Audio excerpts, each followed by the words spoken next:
Good afternoon. I'm your host, Jimmy Kim, and you're watching the greatest show on the planet, The Jimmy Kim Show. Today, we have a very special episode. I'm interviewing Harris County Commissioner Precinct 4, Jack Cagle. And to the audience, you may not know this, but Harris County is actually the third largest county in the whole country, right, Jack? That's right. So you have a tremendous amount of constituents there that you have to lead in the right direction and represent. All right, so anyways, we're going to go ahead and get started. So, Jack, please introduce yourself to the audience and tell them who you are. Well, Jimmy, it's a delight to be with you today. My name is Jack Cagle. I have the privilege of serving the folks of Harris County Precinct 4. Now, for many folks, they may not know where Harris County Precinct 4 is, since we recently had redistricting and the precinct lines were changed. And not just changed a little, they were changed radically. Every 10 years, we have a census, and after the census, because we believe in one person, one vote, we try to equalize the precincts. Every county is the same. They have 4 commissioners and a county judge, to where they have roughly the same number of voters in each precinct. We needed to move 200,000 people, but our last commissioners court in October decided to move 2.3 million people instead of 200,000. So almost half of the 4.7 million people of Harris County got a new commissioner. And so whereas Precinct 4 historically has been more on the north side of the county, we now have the privilege of serving the folks that are on the west side. And that would be from a little bit of Tomball, Hockley, Katy, Cinco Ranch, and then circling on around into a little bit of Meyerland and then a little River Oaks. Interesting. So they're fortunate to have you now for your new district. It's exciting, and it's kind of like a homecoming, because before I was a commissioner, I was a judge where I served the entire county and had the privilege of working for a lot of folks there. And then before that, I was a lawyer, and I had the privilege of working with many members throughout the county, and in fact, a very large immigrant community at the time. In fact, a lot of what I did was what I used to call pretty boy work, where folks where English was actually their second language, but they were brilliant in their practice of law, would ask me to come in and do their presentation of a case before a jury or before a judge. And so I got to work with a lot of our local lawyers, to where they wanted someone to be that voice. And so I have a face made for radio. And the voice, too. So we need to rename the show to The Pretty Boy Show, Jack. Based on some of your experience. So tell us more about that career as a judge, or does that pretty much sum all of it? Because I know you did that for quite a bit, so there's probably more to tell in regards to that. Were you there doing that for about 10 years? 10, 11 years. Before that, I was a practicing attorney throughout the region. Did a lot of trial work, mostly representing small businesses, mom and pop corporations, and also assisting a lot of folks that were needing a lawyer to present their case in court. You know, a lot of lawyers are very good at the paperwork, but not so comfortable, especially when you have a language issue.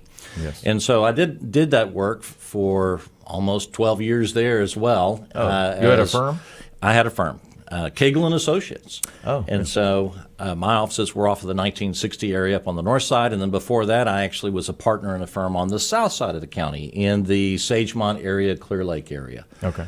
And so I loved being a lawyer. The thing I liked about being a lawyer most was going to court, and then I got to be a judge, and I got to go to court every day. And that was a wonderful experience, where after about 726, 727 jury trials, I was ready for a new opportunity. And so in 2011, the opening came up, and I applied to Judge Emmett, who was the county judge at the time, because there was a vacancy. And so he appointed me, and then I had to immediately run for election for serving the people of Precinct 4. Okay. So it seems like all the activities that you're currently involved in, you're very passionate about. I can just see it. I feel the energy, Jack. Well, that's correct, right?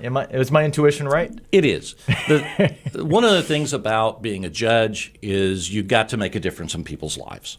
And half the time people would think that you were brilliant, and the other half, if you ruled against them, not so much so. But you were able to make a difference. But the role of a judge is to look in the rearview mirror and to see, okay, where did something go wrong, and then how do you remedy it as best as possible? those experiences were very helpful to me as a commissioner, because your job as a commissioner is to try to look into the future and to try to see what you can do to make where we are a better place, to plan for your mobility, for your roads, to plan for your green spaces, to make sure that there's a place for folks to have recreation and a place for your water to flow into. You know, our parks historically in the old Precinct 4 would fill up with water every time there was a storm, and it would make you feel sad until you realize that that water is in a park instead of in somebody's house. And so that was that place for it to go. And part of our job also as a commissioner is to make sure that we have adequate funding for the core basics. When I was a judge, my youngest daughter, who is the spunkiest, I have 3 kids, and the youngest is now 20. But when she was little, she would every now and then tell her friends that, and I was a civil judge, mind you, that did car wrecks and contracts and commercial, some real estate type things. But she would tell her friends that they had to do what she said, or her daddy, who was a judge, would put them in jail. And then I became a commissioner, and she had a hard time figuring out, okay, what I'm going to do, what I'm going to tell my friends. You know, my daddy's a commissioner, and he's going to commission you. And so a lot of folks like her didn't really know, what is it that a commissioner does? And so I had to kind of break it down. Preachers preach, teachers teach, doctors doctor, and commissioners commission. And what we do is we commission public service. Yes. So we fund the jail. We fund public safety. We fund the constables. We fund the sheriff's office. We fund the judicial salaries. Some of our judges are state judges. We fund the courthouse and their support staff and only a part of their salary. But we fund public safety. We fund flood control. And we vote on what those allocations will be out of the public side of the equation. We fund the fire marshal's office. We commission those to be done. We also do parks, and we're very proud of our county parks. I know that it's not glorious, but I believe that, you know, the bathrooms in the parks need to be clean. And that's my job, is to make sure that if you're in a county park, that A, we have enough of them available to the public so that there's a place for folks to go and to play and to live and to enjoy their family and to breathe, but also that they are a place that you are proud of, that the grass is mowed and that the bathrooms are clean. It's not glorious for some folks. We're in this debate all the time with other members of Commissioners Court who feel like we should be involved in global issues and national issues and telling Austin what to do. But at the end of the day, taking care of public safety, taking care of your parks, and taking care of your potholes are the critical features of infrastructure and where we need to be. And I firmly believe that if we have a robust system to make sure that if you have a pothole, you know, and by pothole I mean something about the size of a pot, yes, and we find out about it, we can fix it quickly. And it's not a major impediment. It doesn't damage cars and tires. You know, I was one of those starving college kids once upon a time, and I know that if you blow out a tire when your budget is tight, that's a major economic investment, and we can help everybody in terms of great economic equalizers if we make sure that our roads are safe, yes, and that they are adequate. It's part of our responsibility in the unincorporated area to make sure that you have adequate roads in terms of they're wide enough and that you have enough signals and lights to make sure that everything flows smoothly. If you're stuck in traffic, that costs the public money. If it takes you all day to do 2 trips and you're an individual who's dependent upon either making sales or making deliveries or having meetings to make sure that you can engage in your business, but if you didn't have bad traffic, you could do 3 or 4 trips, then the government has failed you in terms of its basics of making sure that your potholes, i.e. your mobility is set and fixed, making sure that your parks are there, and making sure that public safety is taken care of. All right, Jack, thanks for letting me know. So the next time I see a pothole, I know who to call now. Oh, yes. Call us. You can go onto our website, which is hcp4.net, and put in that work order, and we would love to be able to assist that. And it also, that dovetails. Our road and bridge crews who also take care of our potholes also help us with regard to that component of whenever a storm is coming in. we drive through the neighborhoods and try to make sure that all the debris is out of the ditches and not in the way of the drainage areas, and Yes. everybody can help us on that, because a lot of times you don't realize it's the little things that there's an old proverb that says it's the little foxes that destroy the vine. Oh, yeah. It's the little things that clog up your drainage system. Anybody that's ever dealt with hair in a drainage system in the shower knows that each hair is not that much, but when it piles up in there, then it ends up clogging up the entire drainage process. Right. And we drive through ourselves, and you can help to make sure that there's not a pile of leaves close by the drains, that you keep that all out of the drains and out of the ditches, that you keep the debris out of there, because all of that stuff begins to clog up and slow down. And our systems actually work fairly well when they are left at top peak performance. And so call us if you see that there's some debris or that there's a drainage issue that's in a neighborhood, because that's part of our job, is to make sure that we keep that safe. Well, I'm glad we're getting that message out, because, I feel like the average maybe constituent or resident, they don't know that role of the commissioner and how you can help them. So once again, just very glad that we're communicating this right now. And then I feel like it's different for me because I'm entrenched in the political community, so I have a general understanding of like commissioner's court, county judge, and their roles. But like I said, for an average person, that's just if they're busy in their daily lives, they may not be as aware of how important that institution is and how impactful it is too. Well, in a couple of the areas that are really hot button issues right now for us is that in order to commission our public safety, in order to commission our parks, and in order to commission fixing of the potholes and make sure that we have adequate mobility in our region, we have to first levy the tax. Yes. And this is a critical issue in our time right now with regard to taxes.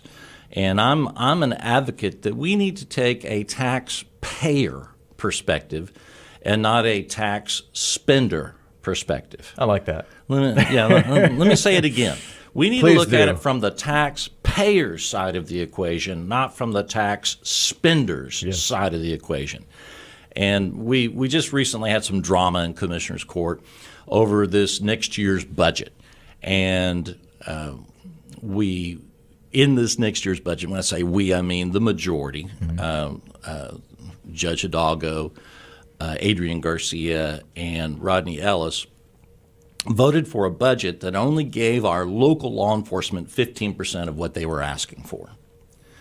And blamed the reason why they were only giving them 15% of what they asked for was because Commissioner Tom Ramsey and I had stood in their way of giving adequate tax base. In other words, that we stood in their way. They needed more taxes from the taxpayers, and we stood in their way of doing that. And candidly, they are correct in part. We did stand in the way of increasing the taxes on the public.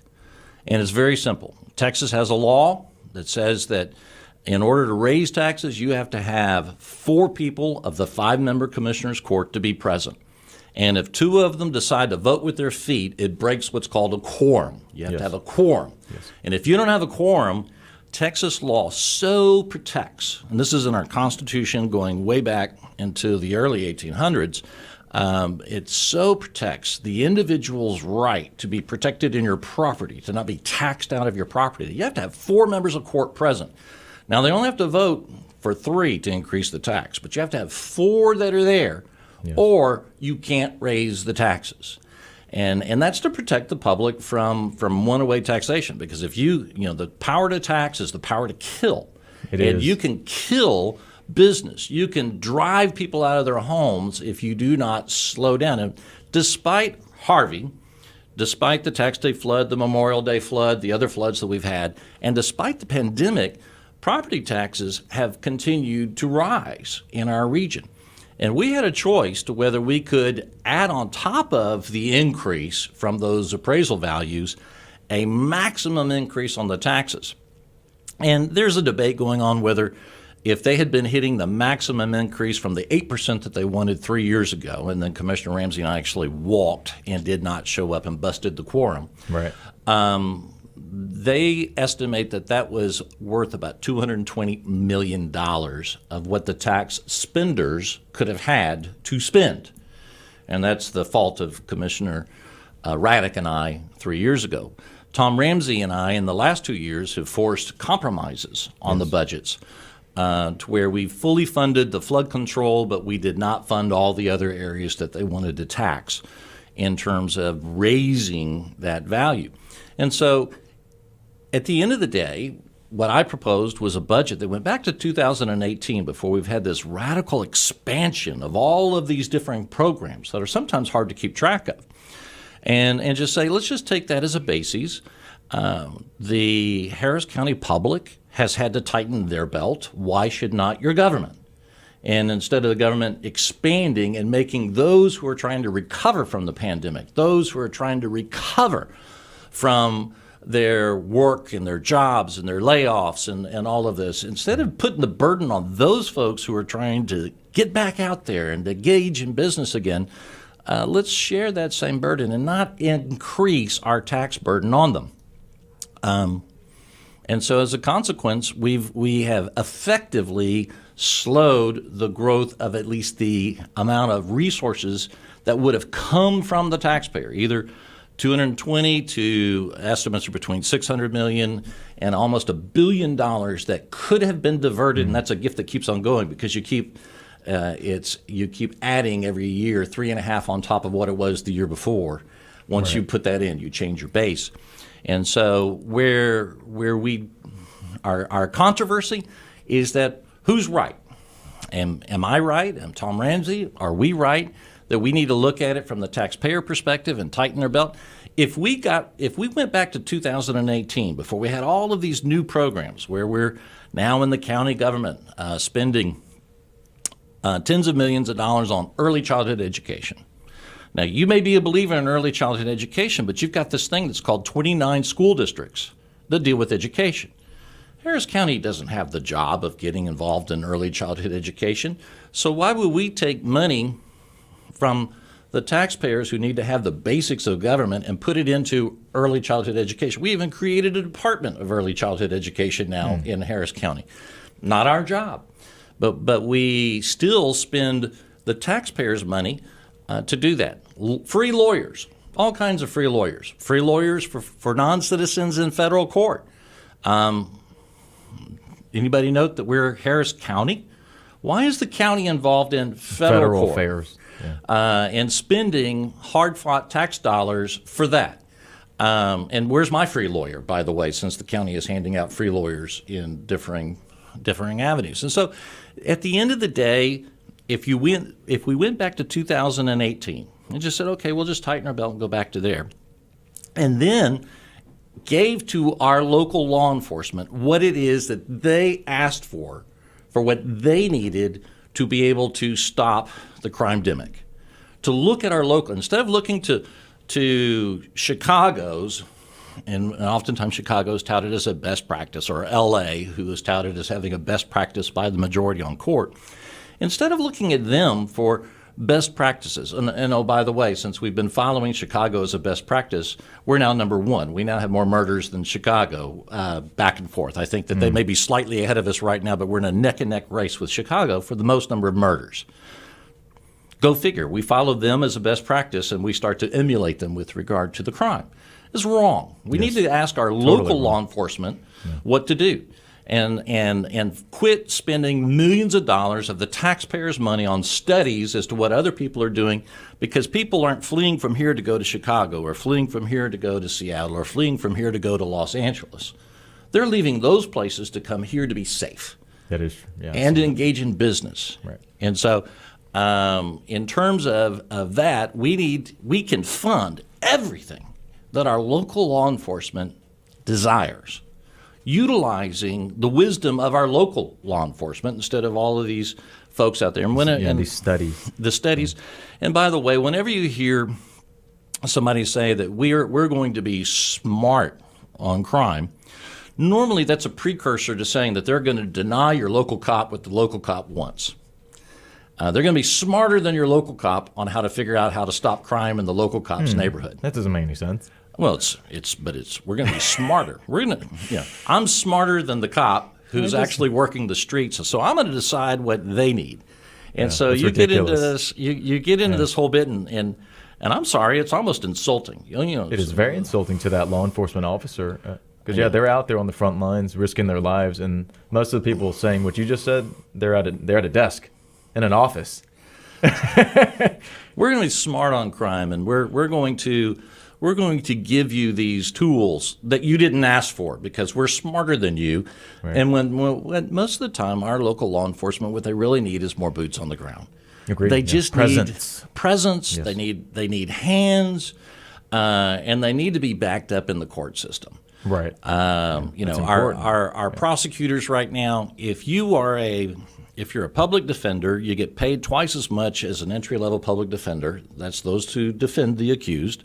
Gets paid twice as much as the entry-level prosecutor, the person whose job it is to push the case through the process. And if you are in the public defender's office, you get a cap on your caseload of 100 to 125 cases that you handle. Whereas our prosecutors, in addition to being paid a fraction of what the public defender, those who are representing those who are accused of a crime, the prosecutors are having to carry loads of between 600 and 800 cases each. So you take a young kid right out of school, you give him a job in the public defender's in the prosecutor's office, and those guys are going to be overworked and overwhelmed. And it's their job to make sure that justice is done. It's their job to make sure that the victims of crime have their day in court. And so when you overwhelm them and you underpay them, then you're going to have a negative consequence in your courts. It's just not right. Now, having said that, if you have that person who is unjustly arrested and is innocent and they're in the criminal justice system, the best thing for that person would be to have enough prosecutors and adequate court space to be able to get in and have a fair, fast trial. They're going to sit there and languish in the system because there's not enough prosecutors to make sure that their case gets pushed through if they're innocent. And they need to have a quick, fast, fair trial. Now, if you're a criminal, a fast, fair trial is the last thing that you want. You want a slow opportunity to be able to continue to perpetuate while you're out on your bond and your multiple bonds and your bonds on your bonds on your bonds, your livelihood and your trade of preying on others. Right. Yeah. It's interesting the situation right now with in regards to law enforcement and how that connection is very important, but there seems to be that big disconnect because the interesting thing about a lot of the people delegating these statements that you said earlier, how can they be the experts if they don't even have any experience in law enforcement itself? Some of them do, don't get me wrong, but I would say majority don't. Am I right about that? The most of the folks who pontificate about how we have to be smarter about law enforcement don't have any experience in law enforcement. That's what I figured. There's some that do. And their experience is that they have done studies of best practices. You hear the phrase best practices, cringe. So if they're going to be smarter and they're going to use best practices, when we're using the best practices of Chicago and L.A., we end up with the results of Chicago and L.A. Right, and I'm talking about actually wearing a uniform and being out on the front lines. That's different from what you just stated. That's astonishing that they would claim that, though. That's almost disrespectful to the law enforcement officers out there. Well, we have seen a great deal of disrespect in the current commissioner's court. A year ago, after we went through budget season, part of the budget was a fund that most of the law enforcement entities in this county, and specifically the 8 county constables, had, which is called a rollover account. And a rollover account is, in essence, a savings account. And that is, if you didn't spend all of the funds that you had been allocated the prior year, and you could make a few little savings here and a few savings there, then you could use your rollover account to purchase that car, to purchase that next thing that you needed to do to help make your budget round out. Right. So it's like a savings account. It's exactly like a savings account. And many of us, if you deplete your savings account on the 31st of the month when your rent's due on the 1st, you're going to be in a heap of trouble. Right. after the budget process was over with, not before, but after the budget process was over with, the majority of this court voted to take the rollover accounts, the savings accounts, away from the constables. $20 million. That's a lot. They took away from them. And then said that they weren't rating their budget because Judge Hidalgo at the time said they were squirreling it away in this rollover account and that it wasn't being used. That's the whole concept of a savings account is that you have it available. You leave it, so that you could use it when you need it. Absolutely. And so they took the money away from them and then gave some of it back in differing places that they didn't ask for and didn't need. Right. And previously they've been given some discretion that's there. And so this is because the majority of this court was smarter than the constables and how they could both save the funds and then also spend it where it would be best beneficial for the people that they're independent elected officials. They're the experts in their communities, and they believe that this is where those funds needed to be, but we took their accounts away from them. No, that's interesting. It's good. And when I say we, I mean the majority, 3-2. Okay. Yeah, it's a good time to be having this discussion because the voters can make a difference and their voices can be heard. And it's oddly enough, the way I see taxes, it's hard for me to actually see that as a partisan issue. Like if you just use your common sense, like who would want higher taxes and who would want no law enforcement in their communities? Once again, I don't really think this is a left or right or Democrat or Republican issue. It's just more of a people need to see what is sensible, what is right and wrong, and then I recommend people voting based on that. And they can if they do a little bit of research, obviously they can find which candidate / platform supports that. Jimmy, you are 100% correct. Thank you so much, Commissioner. I have not yet met a pothole that had a R for Republican on it, right, or a D for Democrat. Yeah. I have not yet met a bathroom that needed to be cleaned that had an R on it for Republican or a D on it. It was a pothole that needed to be fixed, or it was a bathroom that needed to be cleaned. And a tax, when you're trying to at the end of the day survive after all that we've been through, increasing taxes on you, it doesn't say on the tax bill this is a Democrat tax bill or this is a Republican tax bill. It is you got to pay us more money. Absolutely. When you're trying to make a go of it, and when the criminal robs you, he doesn't normally wear a political banner for a political party when he robs you. And in fact, most of our constables in this county that I'm proud to support are not Republicans, although I am a Republican. I am supporting them all. Our DA is not a Republican. She's a Democrat. But I'm an advocate of getting her adequate prosecutors because prosecutors need to be in place to prosecute the people that need to be arrested, and you need to have enough constables and sheriffs to arrest the people who are committing crime. And this is, you and I had the privilege of being together at a dinner a while back, and I went kind of nerdish on you at the time and quoted an old ancient writer by the name of Thucydides who wrote 400 BC. And he had a similar set of discussion and he wrote about the Peloponnesian Wars, Thucydides. And the Peloponnesian Wars were the wars between Sparta and Athens. And a lot of folks, when they're in school, they remember studying about that. Many people are actually more familiar with another writer by the name of Herodotus who wrote about the war with Persia and Greece, and that was the movie 300 came from that. And good movie. It was a good movie, and so right now the other ancient great historian gets a little bit more traction because it was a good movie. There's no good movie right now out there between Sparta and Athens, so he's not as well known. But in his book, in the beginning of his book, he was trying to figure out why was it that Sparta and Athens were such great economic powerhouses, and why was Greece doing so well at that time that they would end up being in this big, what at that time was a global conflict between these two nations. And he was trying to figure out what was the key to their economic success, because if you've ever been on a vacation to Athens and you look around, it's not really a place that you would expect to have a whole lot of wealth or prosperity. Sparta, not necessarily a place of a lot of wealth and prosperity, a little bit more of agricultural side. So why was it that these two entities and some of the other Greek city-states were doing so well economically in their time? And over a long period of time, Thucydides wrote in short, that the first thing that occurred was that the ancient Greeks stopped the piracy.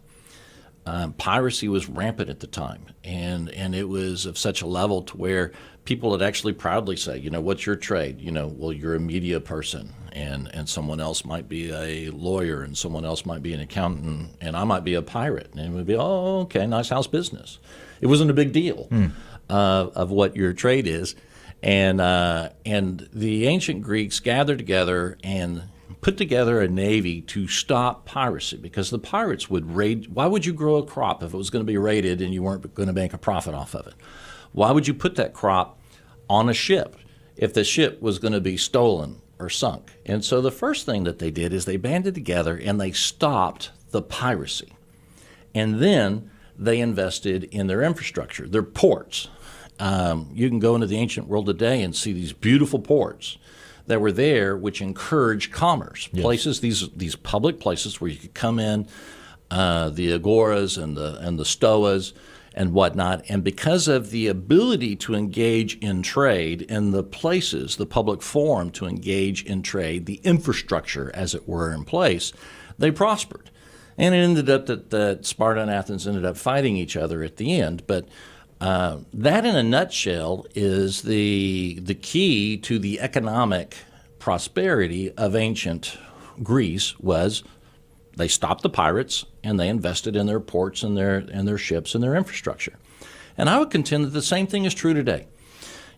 We have places that people talk about, which is the food deserts and the blighted parts of our towns. Yes. And one of the things is that there are people who would be willing to go in there and sell food if it was safe, or if they could make a profit. But if all of your profit is going to be taken from you by those who rob you, or if your life is at risk by opening up in a place like that, folks aren't going to open up. But if it was safe, you could. We saw this in old New York back in the day, where you had all those immigrant communities that were very, very poor, but you had the beat cops that would go by, and there were safe places for folks to engage in trade. And so there were a lot of restaurants, and folks would come, and then those communities ultimately began to progress and have additional prosperity.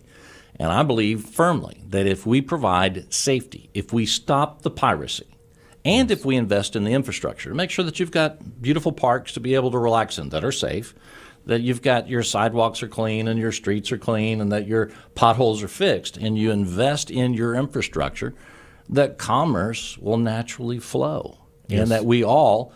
that's the great equalizer. If everybody can engage in trade and not have to worry about it. And one of the biggest problems that we have right now is that it is our poorest communities that are often the most that are preyed upon. In fact, there's a stat of our 157 people now who are dead.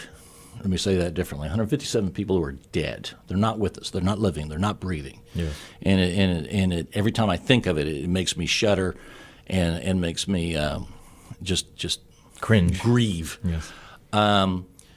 But most of those that were killed by folks who were out on multiple bonds, but 88% of them are people of color. In other words, when we talk about many times of trying to release these folks repeatedly, the excuse that's giving is to try to have that there's somehow or another a discriminatory effect with regard to those who are being arrested. But we don't look at those who are the victims. And the victims, 88% are people of color. Colored as well. So why don't we care about the victims? If we care about the disparity, let's care about the victims. Right. And those folks, and if I'm a rich person and I get robbed, I can go back to the ATM to get the money that was stolen from me. If you beat me up, I've got insurance and I can go and I'm not going to lose on medical bills. And I've probably got coverage with my employer where if I lose a day or two, it's not going to hurt me. Jack, you're a pretty big guy, though. I don't think this is the wrong person to mess with. But if you're a football player build. Yes, and my son did play in the SEC for a little while. Oh, nice. But if you're poor and you are robbed and beat up in the process, and you're a single mom trying to take care of a family, where are you going to get the money to pay for the medical bills? Where are you going to get the money that you lost when they stole it from you? And where are you going to make up for the money of when you've lost work. A kid's going to go without a meal, or rent might get lost and you get evicted. If you are the poorest of our society, crime is a huge regressive tax. Yes. It hurts us all, but it hurts the poorest of our communities the most. And so if we say that we care about the poor, then we need to stop the crime in the poor communities. Right. And then, like I said, the way that citizens and constituents can do that is by voting. And early voting goes on until the end of this upcoming week. And polls are pretty much open from 7 to 7. Is that correct? 7 to 7. Yeah. And we can give you a link to Harris County HCP4.net can give you a link, or you can go on to Harris Votes, our two websites that you can go to. I do want to caution folks that with all of the recent redistricting, some of the voting locations get to be a little confusing. And so, but you can go online and you can find out where you can vote. And in early voting, you can vote at any voting location in the county. That's convenient. Now, you can't vote in a Harris County voting location for a race that's going on in Fort Bend, and you can't vote in Fort Bend for a race in Harris County. So you have to be in the county. You have to be in the county, but you can go to any voting location in that county and vote at any of them. So if you've got an early voting location that's close to your home, but it's hard for you to get there and you're downtown, there are early voting locations downtown that you can go to, and your vote will be counted if you vote early at any of those early voting locations. Well, excellent. Yeah, I already voted, and we encourage, Commissioner Cagle and I encourage you to do the same thing, because ultimately that's the best way for you to make a difference. Make your voice heard. Absolutely. Jack, I'm going to go back to some of the topics that you talked about. I like the parks in Harris County as well. I use them for the fresh air, the nice scenery. So thanks for doing that. And then another thing that you mentioned is just having less government in our lives. I feel like that'll actually solve a lot of the problems we're having. That's where I lean a bit libertarian, the libertarian philosophy of just less government. Because right now the two parties just want everything, and they never let it go. Well, we still have our county judge with emergency powers, and we're at red level alert red still. But the rodeo is going forward. I was actually there over the weekend with the awesome.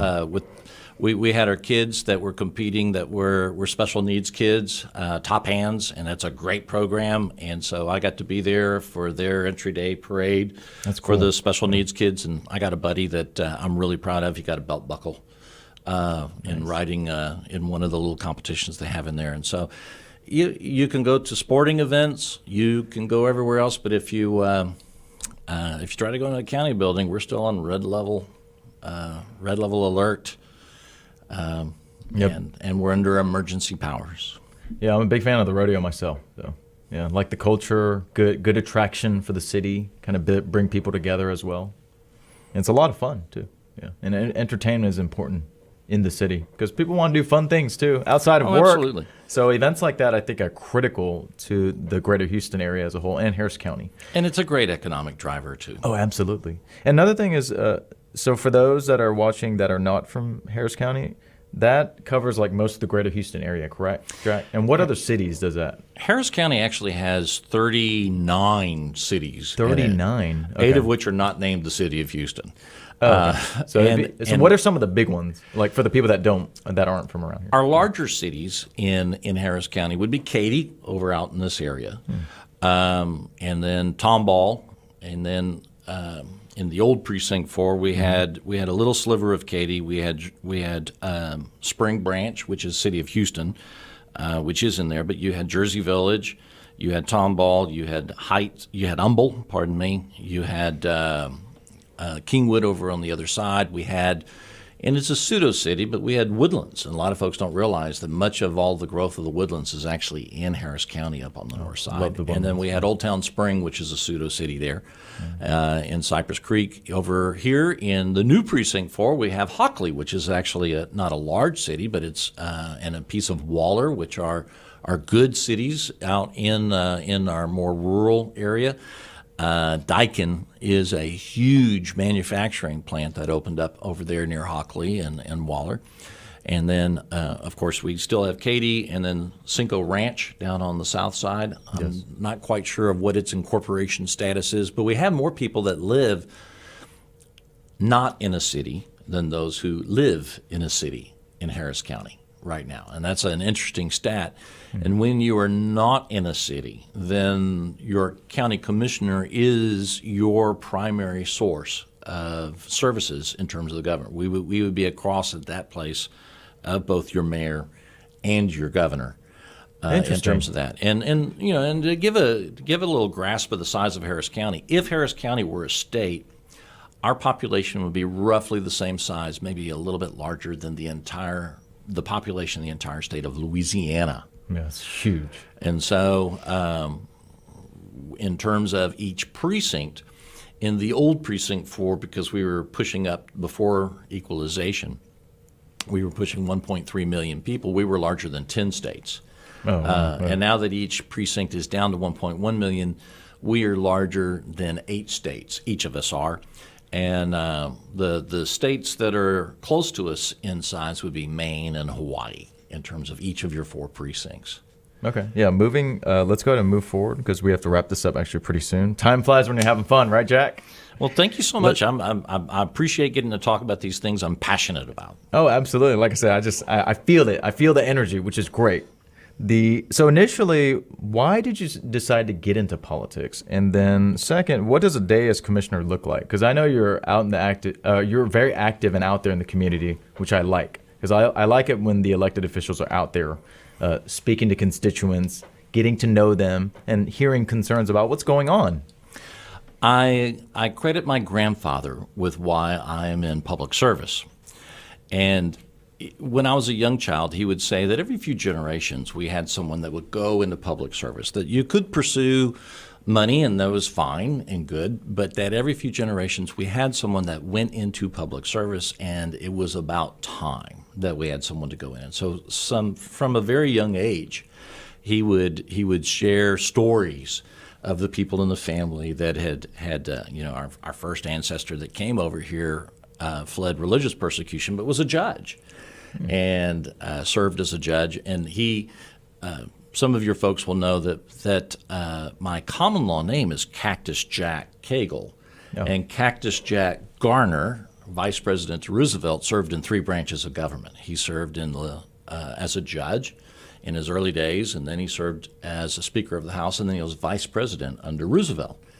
He's the one that made the statement that being Vice President wasn't worth a warmed-over bucket of spit, and there's a lot of debate over what he meant when he said that or whether that's an accurate quote.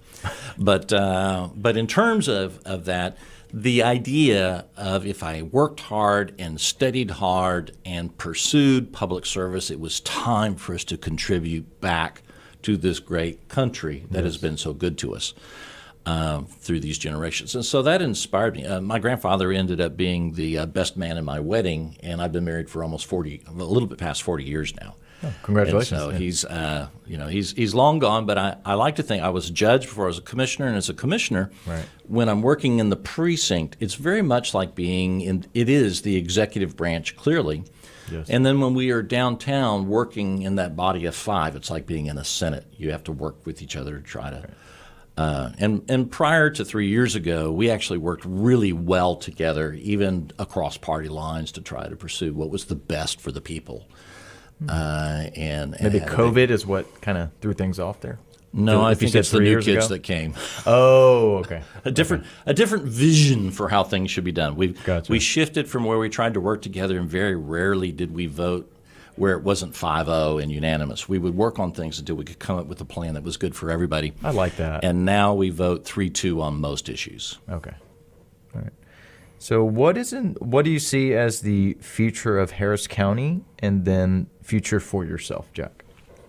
Well, the future for Harris County is we're dependent upon you and your listeners and others to stand up and say enough is enough.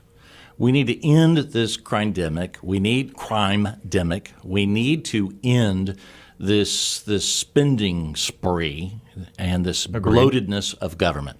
Yes. And the way to do that is at the polling locations. Now, there are going to be some folks who say, I think I want my government to be bigger, and I think I'm happy with these new progressive ideas. And if you feel that way, then vote me out. But at some point, we need to go back to the basics. The basics are not bad. And I think that there is a sense amongst the average citizen that enough is enough. I'm talking to folks from all different kinds of communities and many different ethnicities. They say, we came here to avoid the crime. Yes. And now the crime is Now back. they're getting it. Yeah. We came here to avoid being taxed out of our homes and having to spend so much. And now the taxes look like they're starting to go up again. And so when it comes to that, the future, I think, is bright if we can get back on the track of let's focus on the basics and not focus on every new trend or new study or the best practices of the places that people are fleeing from. Right. Let's stick with what we know that works here, which has made us unique and has made us exceptional and a great place to work, breathe. We have one of the most diverse communities, if not the most diverse community in America. And it is marvelous. I It's love it. fun. I love it. Yeah. It is a blast. And all we need is just like in ancient Athens, be safe and let's invest in our infrastructure. Yes. I really like that quote that you said, back to the basics. Even in regards to public health, Jack, when I talk to my friends, I promote just start eating a little healthier, get a little exercise, and make some friends. And you'd be surprised how your immune system gets boosted up just by those things. Because there's a lot of people out there right now promoting these vaccines rather than natural, just basic ways of taking care of your health and wellness. And you probably agree with me on this, right, Jack? Oh, yeah. And I'm a big fan of personal responsibility. Maybe it's because I'm a native Texan and I believe in personal responsibility. I voted for every initiative to where we make vaccines and testing available to the public, but I am not someone who's been a big advocate of mandating anything to anybody. And in fact, when you look at states to where they've not employed mandates, you will find that they have greater compliance than places when you order somebody. And that's just kind of the way our culture is. Yeah. I order you to do something. And I usually don't listen. You're going to, I know. I don't have to do what you say. But I say, hey, would you mind doing this because this is how it can help? I've never yet heard anybody that when they were asked, hey, I've got a health condition, would you mind putting on a mask? And I'll put on a mask because I got a health condition, I want to talk to you. I've not heard anybody say no. But if someone says, put on your mask, or I'm going to do something to you, then I think you get a whole different reaction. And I think that our public is ready to move back to that distinctiveness of personal responsibility, move away from mandates. And in fact, England right now has just banned all mandates. And we're starting to see in some places to where they're doubling down on all of the mandates. Canada is an interesting case to where we take away people's freedoms.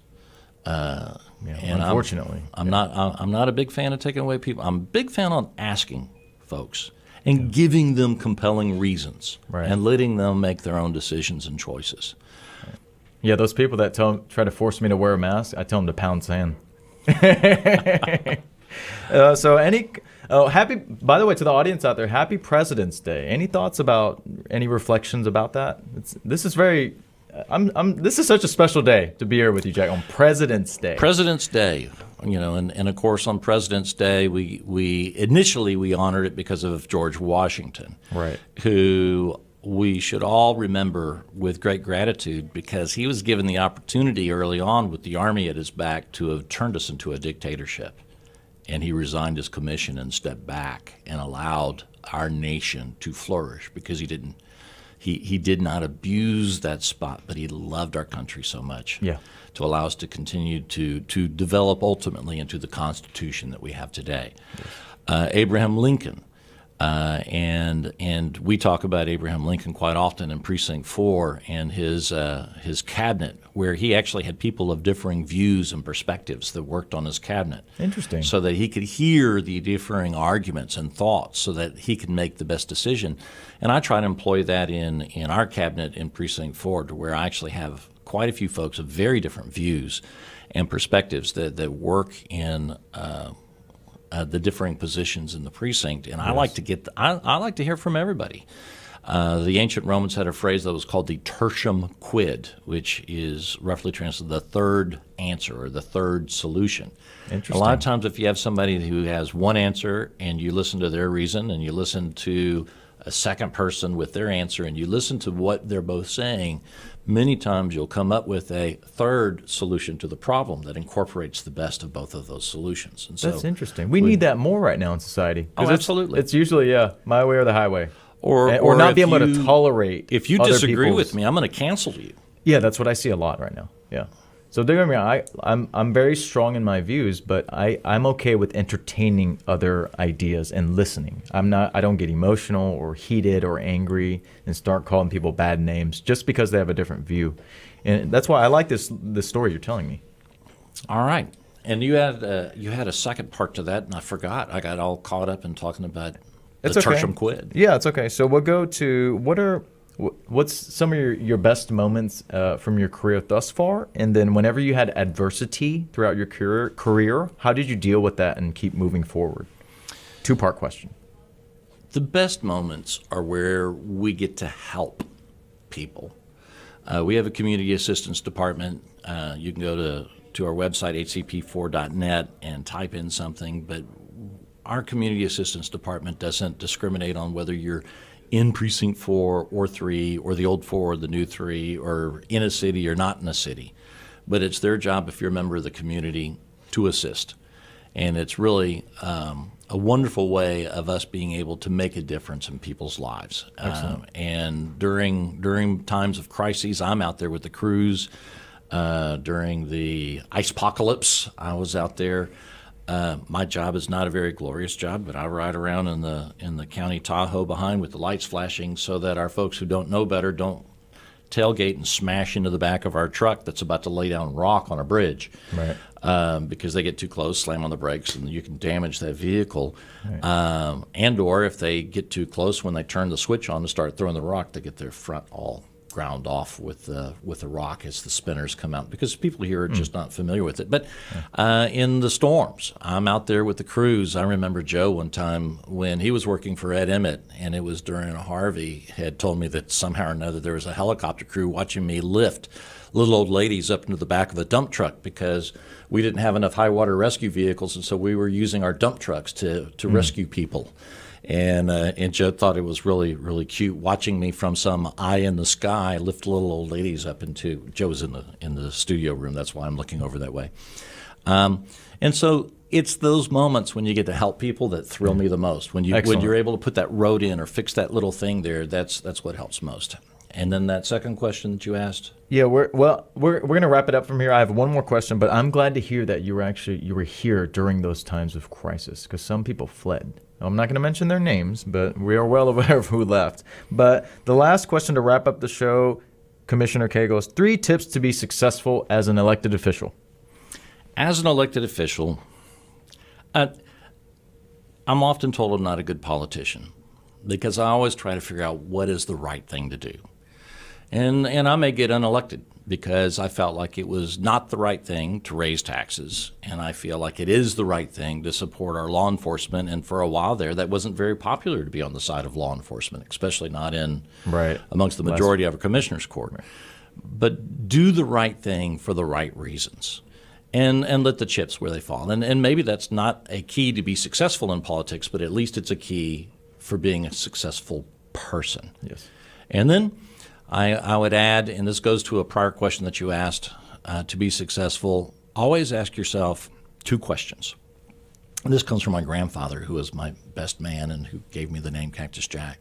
Whenever you face a problem, ask yourself 2 questions. The first question is, has it been done before? And if the answer is yes, then you know that with the help of God, you can do it too. Now, if the answer is it's never been done before, that's when you ask the second question. And that is, Jimmy, why not be the first? That's true. Well, thanks for that wisdom, Jack, and also thanks for sharing your story. And lastly, thank you so much for coming to the studio to do the interview, and also to your communications director, Joe Steinbaker. Did I say that right? You did. Thank you all both for coming here. Great show today. Jimmy Kim here. We will see you next week, 12 to 1 p.m. Monday. Have a great President's Day. Bye.